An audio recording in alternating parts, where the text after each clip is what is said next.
大家好，我是丽姐，欢迎大家来听相亲故事，感谢大家的订阅。今天要给大家讲一个跨越海峡的爱情故事，这个故事让我感慨良多，也引发了我对两岸婚恋文化差异的思考。爸，我不会改变主意的。上海陆家嘴金融中心一栋豪华公寓里，26岁的姑娘林梦瑶倔强地站在父亲面前，眼睛红红的，但目光坚定。简直胡闹！你知道你在说什么吗？一个台湾的小渔民，你疯了吧？林父一拍桌子，茶杯里的水跟着晃了3晃。林梦瑶是上海知名金融集团副总裁林志强的独生女，从小锦衣玉食， Harvard 商学院毕业。家里原本为她安排好了一条光明大道，进入家族企业，然后和另一个金融世家的公子联姻，强强联合。谁知道她竟然在台湾出差时爱上了一个叫陈家豪的小渔民。我不管你怎么想，反正我就是要嫁给家豪。梦瑶把护照往包里一塞，下周就去台湾登记，你们爱来不来？你敢？林志强气的脸都青了。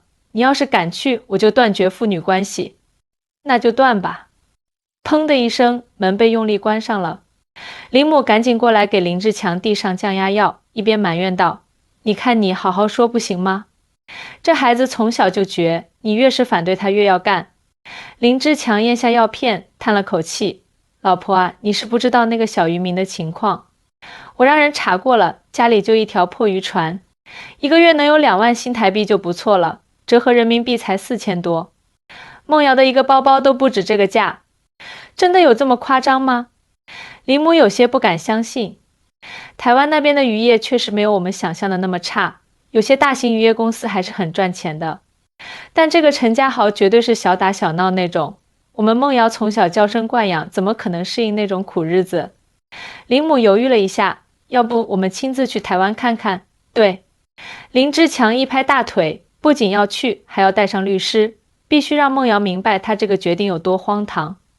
台湾基隆的一座小渔村里，陈家豪正在码头上修补渔网，初夏的阳光洒在他古铜色的皮肤上，显得格外健康有活力。家豪哥，一个清脆的女声从远处传来。陈家豪抬头一看，脸上顿时绽放出灿烂的笑容。梦瑶，你怎么提前来了？林梦瑶小跑过来，一屁股坐在码头边，呼吸还有些急促。我爸妈说要来台湾，8成是来阻止我们结婚的。陈家豪愣了一下，随即笑了，来就来呗，正好让伯父伯母看看，我虽然只是个小渔民，但也能给你幸福。你就不怕他们？林梦瑶打量着自己心爱的男人，虽然穿着朴素的工作服，但那双坚定的眼睛和挺拔的身姿，怎么看都比那些西装革履的金融精英有魅力多了，怕啥？陈家豪笑着摸了摸梦瑶的头，大不了我们私奔啊。林梦瑶忍不住笑了，那你可得养得起我这个大小姐。我当然养得起。陈家豪拍拍胸脯，别看我只是个小渔民，但我对这片海了如指掌。这个月渔获不错，等攒够了钱，我还打算买一艘新渔船呢。我不是那个意思。林梦瑶有些内疚地低下头。我知道你不在乎这些，陈家豪温柔地说，但我想给你最好的生活。虽然我们台湾渔民的生活比不上你们上海的繁华，但我们也有自己的幸福。陈家豪说的没错，虽然在很多大陆人印象里，台湾不如大陆经济发达，但实际上台湾的渔业非常先进，只是具体到个人情况各异。陈家豪家是传统的小型家庭渔业，确实比不上大型渔业公司那么赚钱。家豪，我爱的就是你这种坦荡真诚的性格。林梦瑶深情地看着他。在上海，我接触的那些所谓精英，整天算计来算计去，虚伪得很，哈哈，我们渔民就是简单啊。日出而作，日落而息，靠天吃饭。对了，我爸妈后天就到，我们得做些准备，别担心。陈家豪拍拍他的肩膀，我妈已经准备好了一大桌海鲜，准备好好招待你爸妈。林梦瑶心里一暖，但又忍不住担心，你不了解我爸，他可能会带律师来。律师？陈家豪愣了一下，随即哈哈大笑，难道他以为我图你们家钱啊？太好笑了吧。2天后，林志强和林母果然带着律师张律师风风火火地来到了基隆。这就是你要嫁的地方？林母看着眼前朴素的渔村，忍不住皱眉。虽然风景优美，海天一色，但与她想象中女儿未来的豪宅生活相去甚远。妈，你先别急着下结论。林梦瑶拉着母亲的手，嘉豪人很好，而且这里的生活很健康，很自然。再健康自然也是苦日子啊。林母心疼地看着女儿，你从小到大什么苦没吃过？这时，陈家豪从不远处走来，身后跟着一位慈祥的老太太，手里端着一盘刚烤好的鱼。伯父伯母好，我是陈家豪，这是我母亲。陈家豪热情地打招呼。林志强上下打量着陈家豪，不得不承认这小伙子长得挺精神，皮肤虽然黝黑，但很健康，举止也不像他想象的那么粗鲁，但这并不能改变他的立场。陈先生，林志强冷冷地说，我女儿从小养尊处优，你确定能给她幸福吗？爸，林梦瑶有些生气。没关系，陈家豪诚恳地说，伯父的担心我理解。我虽然只是个小渔民，但我对梦瑶的感情是真的。我会用一辈子来证明我能给她幸福。感情？林志强冷笑一声，感情能当饭吃吗？志强，一旁的林母拉了拉丈夫的衣袖，先别这么激动嘛。陈母这时笑呵呵地说，两位别站在这里说话，先到家里坐坐吧。我准备了一桌子好菜，都是今天早上刚捕的海鲜，保证新鲜。林母出于礼貌点了点头，一行人来到陈家的小院。虽然房子不大，但收拾得干净整洁，院子里种着各种花草，十分雅致。哇，这些花好美！林母情不自禁地赞叹。都是我妈一手栽培的。陈家豪骄傲地说，家豪家虽然不大，但我们生活得很精致。这话让林母微微动容，她原本以为渔民家庭会很简陋破旧，没想到这么有生活情调。饭桌上，陈母端上一道道色香味俱全的海鲜料理。那些在上海高级餐厅都难得一见的高品质海产，在这里却是家常便饭。这螃蟹也太肥了吧！林母尝了一口，眼睛都亮了。在上海这得多少钱啊？呵呵，陈母憨厚地笑着，这是家豪今早刚捕的，新鲜着呢。林志强虽然还板着脸，但也不得不承认这顿饭菜确实地道。饭后，陈家豪带领林家人参观了渔村。蔚蓝的海水，整洁的渔船，热情的村民，处处展现着一种简单而幸福的生活气息。家豪从小就懂事，打鱼技术在村里数一数二。村里的老人见到林家人，忍不住夸赞道，去年还救了一个落水的游客呢。听着村民们对陈家豪的评价，林母的态度明显软化了许多，但林志强依然不为所动。晚上，当林家人住进了当地最好的民宿后，林志强找来了张律师。张律，这桩婚事万万不能成。林志强焦急地说，你有什么办法？张律师推了推眼镜，林总，依我看，这个陈家豪似乎不是图财之人。不如我们这样，第二天在陈家的院子里，林志强拿出了一份合同和一张支票。陈先生，我这里有100万人民币，只要你放弃与我女儿的婚事，这些钱就是你的。林志强傲慢地说，另外这份合同你签一下，保证以后不再纠缠我女儿。爸，林梦瑶几乎要哭出来，你太过分了。陈家豪看着那张支票，淡淡一笑，然后坚定地摇头，伯父，我理解您的担忧，但我对梦瑶的感情不是钱能衡量的，我爱她，不是因为她是什么金融家的女儿，而是因为她就是她，那个在台北夜市被小贩欺负时敢站出来据理力争的姑娘，那个看到渔村孩子没有好的教育资源，立刻决定捐建图书室的姑娘。什么？捐建图书室？林志强一愣，这件事他竟然不知道。梦瑶不好意思地点点头，就是我平时的零花钱攒的。不多，陈家豪继续说道，伯父，您担心我给不了梦瑶好生活，这很正常。但请您相信，我会用行动证明，就算没有大房子和豪车，我也能让她每天都开心满足。林志强被噎住了，他原本以为这个渔民会被金钱打动，没想到对方如此有骨气。就在这僵持不下的时刻，村里突然传来一阵急促的呼喊声，出事了，有游客的船在外海触礁了。陈家豪二话不说，立刻冲出门外，林梦瑶也紧随其后。林志强夫妇对视一眼，也跟了出去。码头上，村民们已经在紧急组织救援。风浪很大，普通的小渔船根本不敢出海，太危险了。一个老渔民拦住要登船的陈家豪，这天气出海九死一生啊，总不能见死不救吧？陈家豪坚定地说，迅速穿上救生衣。那些游客等不及海巡署的人来了。林志强看着陈家豪毫不犹豫冲向危险的样子，内心被深深震撼。这种舍己为人的勇气，是他在商场上奋斗几十年都不曾见过的。家豪，孟瑶紧张地喊道，你一定要平安回来。放心吧。陈家豪信心满满地回头一笑，我答应过要给你幸福的，这个承诺我一定会兑现。看着陈家豪的渔船消失在波涛汹涌的海面上，林志强突然感到一种从未有过的复杂情绪。也许自己真的错了，也许钱财地位并不能衡量一个人的全部。几个小时后，当陈家豪成功救回所有游客，浑身湿透地回到码头时，整个渔村沸腾了，人们欢呼着拥抱着这位英雄。而在人群外围，林志强静静地看着这一切，眼中闪烁着复杂的光芒。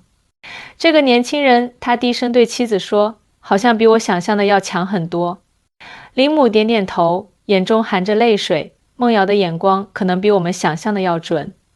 看着女儿幸福地扑进陈家豪怀里的模样，林志强意识到，也许他该重新思考什么才是真正的幸福了。但是这对跨越海峡的恋人，未来还有更多挑战等待着他们。两岸的文化差异、生活方式的不同，家族的期望压力，这些都不是一时半会能解决的问题。更重要的是，林志强还有一个天大的秘密没有告诉任何人。这个秘密一旦揭开，将彻底改变所有人的命运。当天晚上，林志强在民宿辗转反侧，无法入睡。老公，你还在想孟瑶的事吗？林母轻声问道。林志强叹了口气，我总觉得这个陈家豪有些眼熟，但又想不起来在哪儿见过。你想太多了。林母拍拍他的手，人家一个台湾小渔民，你怎么可能见过？除非什么？除非是在我们20多年前来台湾度蜜月的时候。那时你还不是什么金融大亨，我们还挺穷的，住的就是渔村的民宿。林志强猛地坐起身来。对啊，那时候。他仿佛想起了什么，脸色突然变得煞白。怎么了？林母被他的反应吓到了。没事。林志强强作镇定，我出去透透气。深夜的渔村格外宁静，只有海浪拍打礁石的声音。林志强漫无目的地走着，不知不觉来到了码头。林伯父，这么晚了还不休息？身后传来陈家豪的声音。林志强转身一看，年轻人正在整理渔具。你怎么也没睡？刚救完人太兴奋了，睡不着。陈家豪咧嘴一笑，再说渔民习惯早起，这会儿对我们来说还早呢。林志强鬼使神差地问道，你父亲是做什么的？我父亲啊。陈家豪的表情瞬间暗淡下来，他在我10岁那年出海遇到台风，就再也没回来了。对不起，我不知道，没关系。陈家豪眼中闪过一丝坚强。妈说爸爸是被大海选中的人，虽然离开得早，但他活得精彩。你母亲有没有提起过你父亲的过去？比如他年轻时候的事？陈家豪奇怪地看了林志强一眼，伯父为什么突然对我爸爸感兴趣？林志强支支吾吾道，就是随便问问，我爸确实不是本地人。陈家豪若有所思地说，妈妈说他年轻时从大陆偷渡过来的，为了生存吃了不少苦，最后定居在这个渔村，学会了打鱼。林志强的心猛地一跳。你爸爸叫什么名字？陈明远。这3个字如同晴天霹雳，林志强踉跄着后退2步，差点摔倒。伯父，您没事吧？陈家豪连忙扶住他。没事。林志强强忍着内心的震惊。你有你父亲的照片吗？有啊，回家我给您看。第二天一早，陈家豪从旧相册中取出一张泛黄的照片，递给林志强。照片上是一个年轻人，手里抱着婴儿，站在渔船前自豪地微笑。这就是我爸，照片里抱着的是我。林志强的手剧烈颤抖起来。照片上的男人赫然就是他年轻时的样子，真相大白了。陈家豪极有可能是他的亲生儿子。林总，你怎么了？张律师关切地问。林志强强作镇定。将张律师拉到一旁，低声说：“帮我查一个人，叫陈明远，20多年前从大陆偷渡到台湾，10几年前在海上遇难，重点查他和陈家豪的 DNA 关系。”这为什么突然？别问那么多，快去办。张律师不敢多问，赶紧打电话安排调查。爸，你这2天怪怪的，到底怎么了？林梦瑶察觉到父亲的异常。没什么，林志强勉强一笑，我只是在思考关于你和陈家豪的事。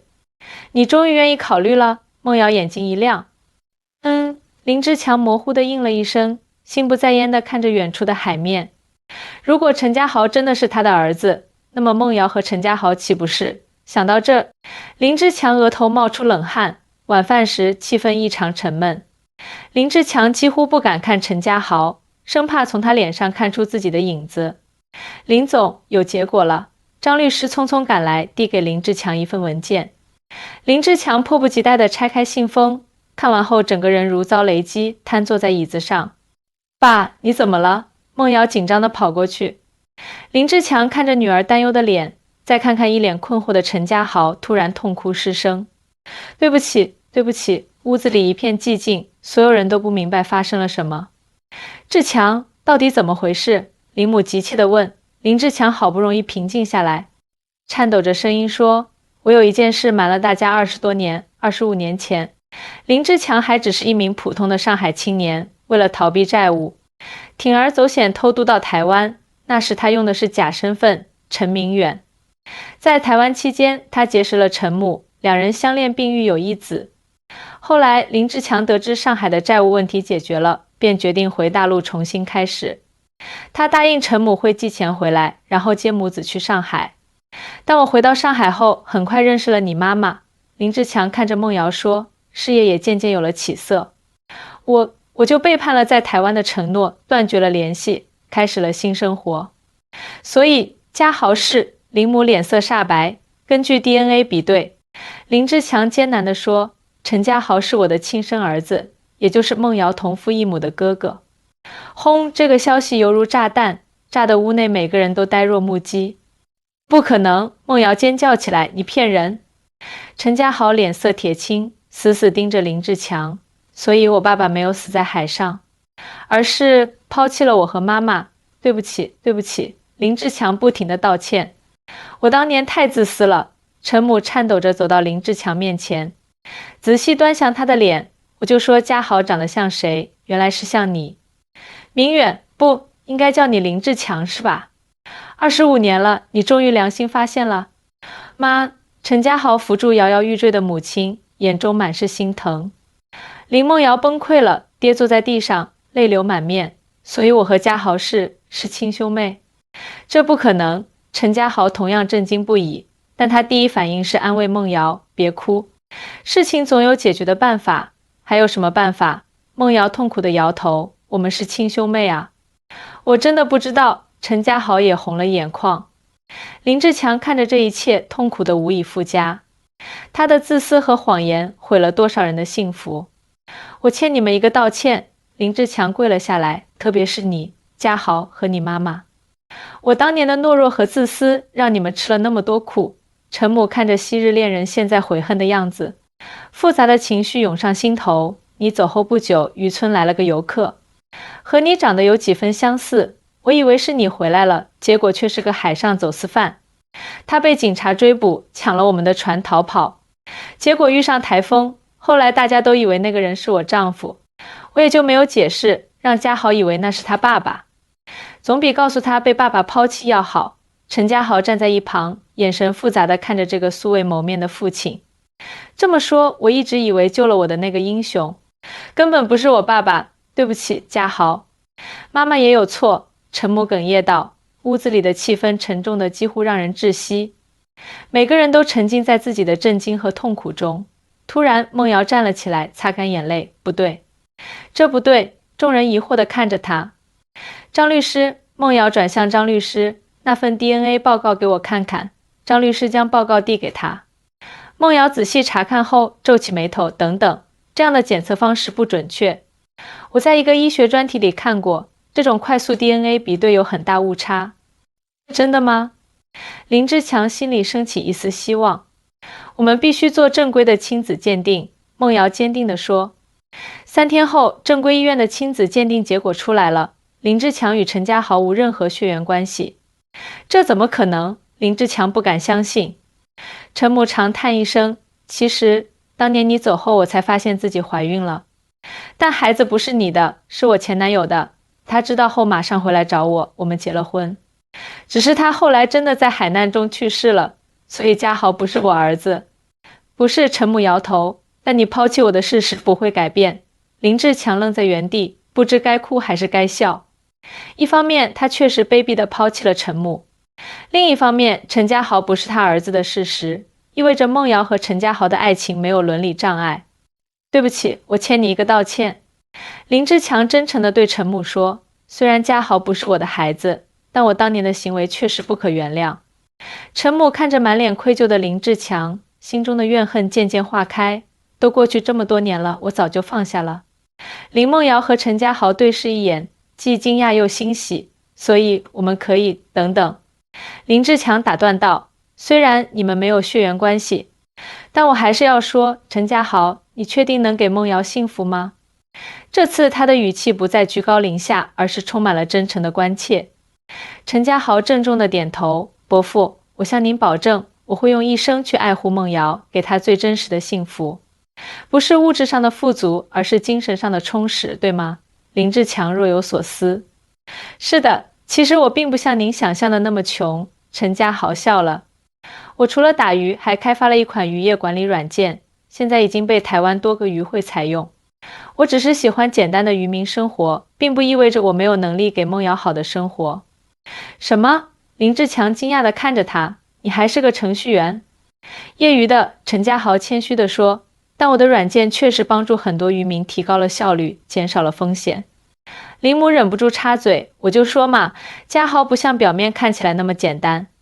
这一意外发现让林志强彻底改变了看法。原来眼前这个小渔民不仅有勇敢善良的品格，还有过人的才智。他突然意识到自己被偏见蒙蔽了双眼，差点毁了女儿的幸福。陈家豪，林志强正式地说，我为之前的傲慢和偏见向你道歉。我错看了你，也错看了真正的幸福是什么。陈家豪大度地伸出手，伯父言重了，您只是关心梦瑶。梦瑶，林志强转向女儿，爸爸对不起你，差点因为自己的固执毁了你的幸福。梦瑶扑进父亲怀里，爸，我知道你是爱我的。陈母看着这一幕，也露出欣慰的微笑。其实两岸的婚姻越来越多，文化差异确实存在，但只要相互理解、包容，一样能幸福。林母点头附和，是啊，这次来台湾，我才发现台湾社会的很多优点。这里的人虽然物质条件可能不如上海那么繁华，但生活质量和幸福感一点不差。而且台湾的渔业其实很发达，陈家豪补充道。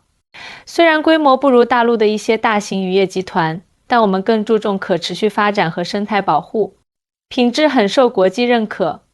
林志强若有所思，说实话，我一直以为台湾经济不行，来了才发现是我井底之蛙了。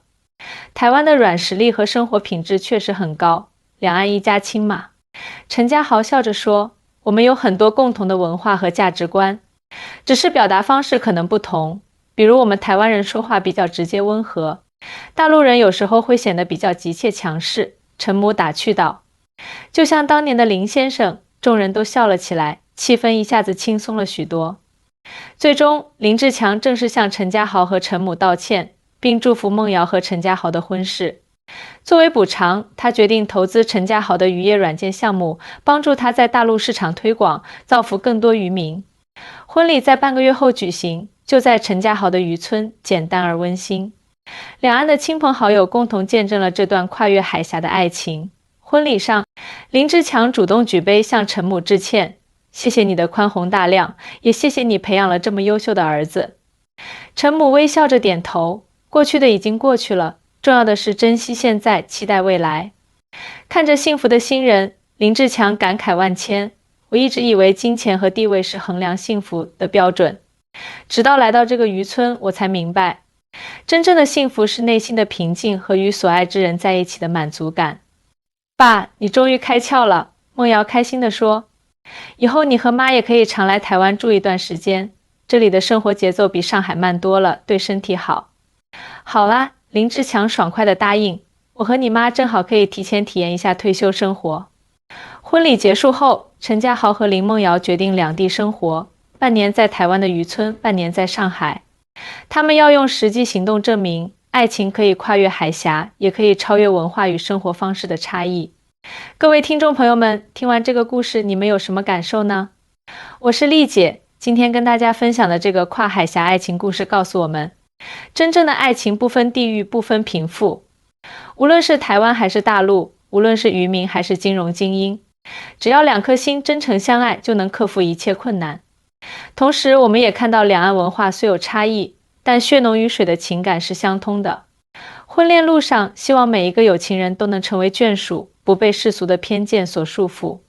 感谢大家的收听，我是丽姐，我们下期再见。